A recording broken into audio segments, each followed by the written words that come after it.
পরমান 8টার সময় আমরা থানাতে একটা টেলিফোন পাই যে সায়দাবাড়ি যে আমাদের টিএসআর 13 ব্যাটালিয়ন টিএসআর এখানে ওনারা ডিউটির জন্য থাকে।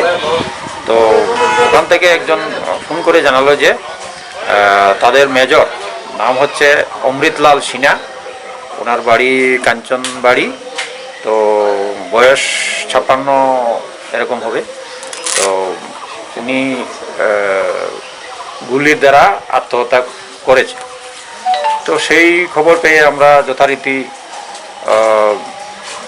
যেহেতু আর্মস দিয়ে আত্মহত্যা করেছে এরকম রিপোর্ট, তো আমরা যথারীতি আমরা ফরেন্সিক টিম এবং এক্সিকিউটিভ ম্যাজিস্ট্রেট, তারপরে আর্মস এক্সপার্ট যে আছে আমাদের ডিস্ট্রিক্ট থেকে, ওনাদেরকে আমরা এখানে খবর দিই এবং সবাই এখানে আসলে আমাদের সিনিয়র অফিসার অ্যাডিশনাল এসপি সাহেব ছিলেন, আমাদের 13 ব্যাটালিয়ন কমান্ড্যান্ট উনিও ছিলেন।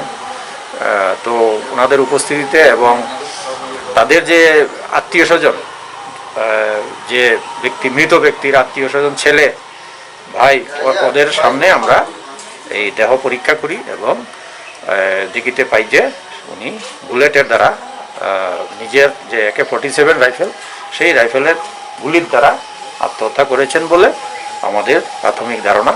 তো সেই হিসাবে আমরা যথারীতি ফরেন্সিক টিম তার আমরা হাতিয়ারগুলা হেফাজতে নেই, যা যা আছে এখানে ইনভেস্টিগেশনের ইয়েতে আমরা সেগুলি করি।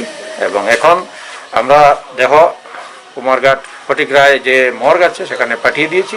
সেখানে ডাক্তারবাবু একটা টিম অফ ডক্টর, একাধিক ডক্টর নিয়ে সেটা পোস্টমর্টম করা হবে এবং এরপরেই আমরা মৃত্যুর একেবারে ফাইনাল অপিনিয়ন পাবো। প্রাথমিক অবস্থা কি কারণে ব্যাটালিয়ন কর্মরত স্যার? এটা 13 ব্যাটালিয়ন, এখানে আমরা ডিস্ট্রিক্ট রিজার্ভ হিসাবে ওনারা 25 জন লোক এখানে থাকেন, ওনারা আমাদের কুমারঘাট থানাতে ডিউটি করেন। তো যথারীতি আমরা এতদিন তো ওনার সম্বন্ধে কিছু পাইনি। উনি তো রাত্রে 10টার সময় ওনার সঙ্গে আমার সেকেন্ড অফিসারের কথা হয়েছে। তো কি কারণে এটা হতে পারে বলে আপনার মনে হচ্ছে আপনাদের প্রাথমিক অবস্থা? কারণে তো কিছু সেরকম বলতে পারছি না, তবে একটা শব্দ আমরা শুনেছি যে উনি একটু অসুস্থ আছে।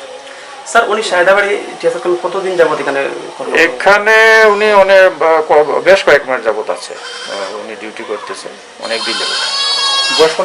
বয়স 56।